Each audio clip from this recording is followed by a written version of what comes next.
जो ये एक मिथ है कि बाहर जाने के लिए बहुत पैसा चाहिए, कुछ नहीं चाहिए राहुल। लेकिन प्रॉब्लम जो थी वो शुरुआत से ही थी कि करियर गाइडेंस ही नहीं मिल रही। हमारे सिस्टम जो डेवलप है इंडिया के अंदर, वो पहले पैसा चाहिए और बाद में देखेंगे। किसी यूनिवर्सिटी को नहीं पड़ी कि बच्चे को हम कैसे डेवलप करके, तो हम पहुंच ही नहीं पा रहे यूनिवर्सिटी तक, हम पहुंच ही नहीं पा रहे बच्चे की जरूरत तक। हमारी जेब कितनी भी बढ़ जाए अभी खाली खाली रहती। क्या आपको लगता है कि ये पॉजिटिव चीज है? माइनस चीज की बात करें कि ये इस चीज में स्कैम भी बहुत होते हैं, जिसका आपने स्टार्टिंग बताई थी कि यार मेरे साथ ही 10 चीजें हो गई। तो कौन कौन सी ऐसी चीजें हैं कि जैसे आपकी वीडियो देख के कई लोग एक्साइटेड हो गए, यार अपन ऐसा करते हैं, वो करने जब जाएंगे तो बहुत सारे ऐसे एजेंट के चक्कर में फंस जाते हैं जहां उनके साथ चोट हो जाती है। तो कौन कौन से मिस्टेक हैं जो इनको अवॉइड करनी चाहिए, या कौन कौन से पॉपुलर स्कैम है कि यार ये होता है, ध्यान रखना? इसमें 3-4 चीजें हैं सर। जैसे एक तो है पैकेज सिस्टम, कि भाई आपने कहा अमर जी मेरे को तो ऑस्ट्रेलिया जाना है। मैंने कहा ठीक है जी, 30 लाख रुपए जमा करा दो और आप ऑस्ट्रेलिया पहुंच जाओगे, ये मेरी गारंटी है। आपने मेरे को 30 लाख रुपए दे दिए और अगर आपका वीजा नहीं आया तो मैं 1 लाख रुपए काटूंगा, बाकी पूरा रिफंड कर दूंगा। तो ये पैकेज सिस्टम चलता है हरियाणा, पंजाब, गुजरात और काफी हद तक राजस्थान के अंदर, गंगानगर और इस तरफ। इससे हमें बचना है। क्यों? क्योंकि इसमें सबसे ज्यादा फ्रॉड आपका होता है कि आपको यही नहीं पता कौन सी तो यूनिवर्सिटी है, कहाँ आप अप्लाई कर रहे हो, किस कोर्स में कर रहे हो। उनका टोटल सिंगल एजेंडा रहता है कि हम अगर वीजा आ गया तब तो इससे 30 लाख ले लें, क्योंकि खर्चा तो वही 5-10 लाख रुपए का है, तो 20-30 लाख रुपए हमारे बन जाएंगे। नहीं आया तो 1 लाख रुपए हमने तो प्रोसेसिंग चार्ज तो हमारा रख ही लिया, तो उनका कुछ गया नहीं। वो 200, 300, 500 बच्चों की फाइल्स इकट्ठी करते हैं 30-30 लाख रुपए में, और उस पैकेज सिस्टम के बदौलत करीबन 10% उसमें से वीजा आते हैं, बाकी नहीं आते। तो ये एक बहुत बड़ा मास लेवल पे स्कैम है। दूसरा, आपको बचना है कि आपको ये पता होना चाहिए कि मैं फीस कहाँ दे रहा हूँ। जैसे यूनिवर्सिटी का अगर ऑफर लेटर आ गया तो उसमें अकाउंट डिटेल्स लिखी हुई है, आप यूनिवर्सिटी में ही जमा कराएं। ये बहुत बेसिक है सुनने में, लेकिन यहाँ पे बहुत बच्चे फंस रहे हैं कि एजेंट को पैसे दे दिए या उसके कंसल्टेंट को पैसे दे दिए। वहाँ पे बहुत ज़्यादा उनके साथ प्रॉब्लम आ रही है, और ऐसे ही बहुत सारे स्कैम्स होते हैं। और इसके अलावा, पैकेज सिस्टम के अलावा, आप ये देखो कि कई तो ऐसे एजेंसीज हैं राहुल जी, जो आपको एग्रीमेंट और चेक साइन करके दे रही है और जॉब के लिए आपको गारंटी दे रही है। कोई भी कंपनी इंडिया से, मैं आपको ओपन प्लेटफॉर्म पे बोल रहा हूँ, यूके, यूएसए, कनाडा, ऑस्ट्रेलिया या न्यूजीलैंड, इन 5 कंट्रीज के अंदर जॉब नहीं दिला सकती। जो ये कहते हैं ना कि हम जॉब के लिए आपका वीजा 3 लाख 5 लाख दे दो, कोई भी कंपनी लीगली किसी भी बंदे को इन कंट्रीज में जॉब दिला ही नहीं सकती। तो वो जो आप पैसे दे रहे हो वो टोटल फ्रॉड के हैं। वो आपका टाइम मांगे जाएंगे, फिर बोलेंगे आप यहाँ अटक गए, वहां अटक गए। तो ऐसी चीजों से आपको बचना है। और ये जो ओवर प्रॉमिस है ना किसी का भी, उससे आपको बचना है। मैंने सिर्फ एक ही चीज की प्रॉमिस करी है बच्चे को, कि एजुकेशन अच्छी मिलेगी, वो आप जग जाहिर बात है, और आपको पैकेज अच्छा मिलेगा अगर आप पढ़ोगे तो। अब आप कहोगे साहब मैंने तो ईआरपी में एडमिशन ले लिया, और वहां पे नंबर लाए हो आप 45%, और फिर आप कहोगे वो 60 लाख कहाँ गए, तो उसमें मैं नहीं कर सकता कुछ। लेकिन अगर आप पढ़ाई करोगे तो उसमें हो जाएगा। तो यूनिवर्सिटी आपकी कैसी है, रिसर्च, एक जो बच्चे सबसे बड़ी मिस्टेक करते हैं और फिर बाद में परेशान होते हैं, वो है बिल्कुल भी एजेंट को लाके पेपर दे देने, बोले सर आप जानो और आपका काम जाने।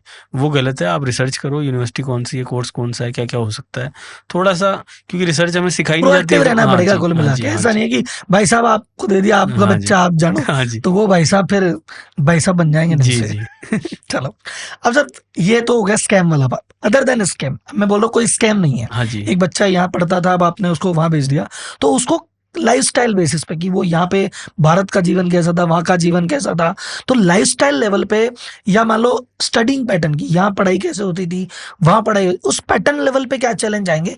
जो माइंडसेट एडजस्टमेंट इशू होता है ना, कि आप नीचे हाई एल्टीट्यूड से मैदानी क्षेत्र से हिमालय जाओगे तो बॉडी एडजस्ट करने में थोड़ा टाइम लेगी, थोड़ा सर्दी जुकाम चीजें आएगी, तो वैसा वाला इशू की लाइफस्टाइल लेवल पे, स्टडी लेवल पे क्या डिस्कम्फर्ट फेस करता है? इसमें 2 चीजें हैं राहुल जी। पहली तो लाइफस्टाइल पे अपन आते हैं, तो जैसे आप लैंड करोगे तो आपको कम्युनिकेशन चैलेंज आएंगे। भले ही आपकी इंग्लिश कितनी भी अच्छी हो, एक्सेंट पकड़ने में मुश्किल रहेगा।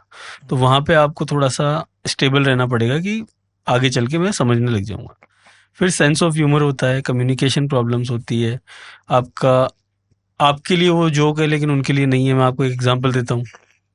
मेरे पहले असाइनमेंट में 10 में से 8 नंबर आए और उसमें आगे लिखा हुआ नॉट बैड। अब मैं कंफ्यूजन में ये हूं कि ये नॉट बैड का मतलब बुरा नहीं, हिंदी में तो ये ट्रांसलेट होता है। मैंने कहा अगर ये बुरा नहीं है तो 8 नंबर कैसे आ गए? तो ये क्या बुरा है या बुरा नहीं है? तो मैं टीचर के पास पहुंचा, मैम आपने ये सब तो ठीक है और आपने ये दिया मेरे को मार्क्स, इसमें नॉट बैड क्यों लिखा है और इसका मतलब क्या होता है? बोले नॉट बैड का मतलब होता है वेरी नाइस।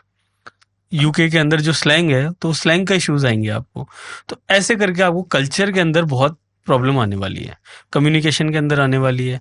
फिर जिस हिसाब से वो लोग कम्युनिकेशन है या ओपननेस है वो इंडिया में अपने पास नहीं है, तो उनमें आपको, लेकिन ये छोटी छोटी चीजें हैं, आप इनसे एडजस्ट कर जाते हो। सबसे बड़ा जो चैलेंज आएगा वो आएगा एजुकेशन सिस्टम पे। आपको आपने अपनी डिग्री के अंदर फर्स्ट ईयर में आपने एंट्री करी है, तो पहली चीज जो बच्चों को ध्यान रखनी है, जो भी बाहर पढ़ने जाए, कि 7 दिन का ओरिएंटेशन प्रोग्राम होता है या फ्रेशर्स वीक जिसको बोलते हैं वो होता है। उसमें लाइब्रेरी क्या होती है और आपके रेफरेंसिंग कैसे होती है और लाइब्रेरी को कैसे यूज करना है। रेफरेंसिंग जो वर्ड है वो पूरी यूके कनाडा कोई भी एजुकेशन है उसके अंदर सबसे इंपॉर्टेंट पार्ट है।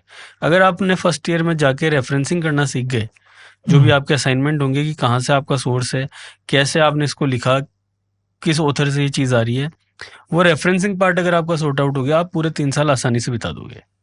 और आप ये सोचोगे कि मेरे को ये सब्जेक्ट में याद करके एग्जाम में लिख के आना है, तो आप गए। रट्टा विद्या जो अपन कहते हैं, रटंत विद्या, कि रट्टा मारो और कर दो, वो नहीं चलेगा। वो नहीं चलेगा। आपकी क्लास होगी पूरे हफ्ते में सिर्फ 1 दिन या 1.5 दिन, 12 घंटे आपको पूरे हफ्ते में पढ़ाया जाता है।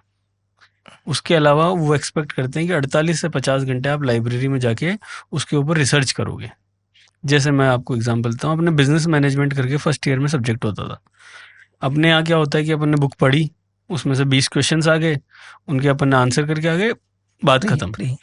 अब वहां पे क्या होगा कि वहां पे आपकी कोई थ्योरी है, जो थ्योरी ऑफ नीड हायरार्की जो है, वो थ्योरी स्टारबक्स के ऊपर कैसे इंप्लीमेंट होती है, और स्टारबक्स के ऊपर अगर वो इंप्लीमेंट हो रही है तो क्या वो सही कर रहे हैं या गलत कर रहे हैं।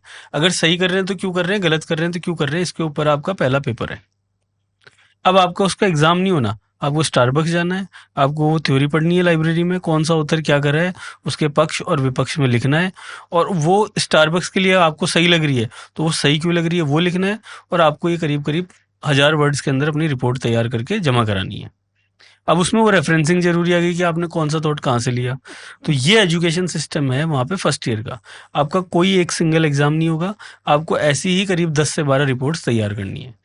चाहे स्टारबक्स की ले लो, या आप जैसे कैडबरी का आपका मर्जर एंड एक्विजिशन हुआ था, उसके ऊपर मेरा असाइनमेंट था, क्राफ्ट एंड कैडबरी का। तो वो मैं उस दिन मर्जर एक्विजिशन थ्योरी में नहीं पढ़ रहा, मैं वहाँ कैडबरी में भी जा रहा हूँ, क्राफ्ट में भी जा रहा हूँ, और उनसे बात कर रहा हूँ कि आपके मर्जर एक्विजिशन में क्या बेनिफिट्स हुए, क्या नुकसान हुए, कौन सी थ्योरी आपने इम्प्लीमेंट करी। वो मैं फिर लाइब्रेरी में आके वो थ्योरीज पढ़ रहा हूँ कि ऐसे ऐसे होता है। फिर वो थ्योरीज कंप्लीट होने के बाद में मैं अपनी रिपोर्ट सबमिट कर रहा हूँ।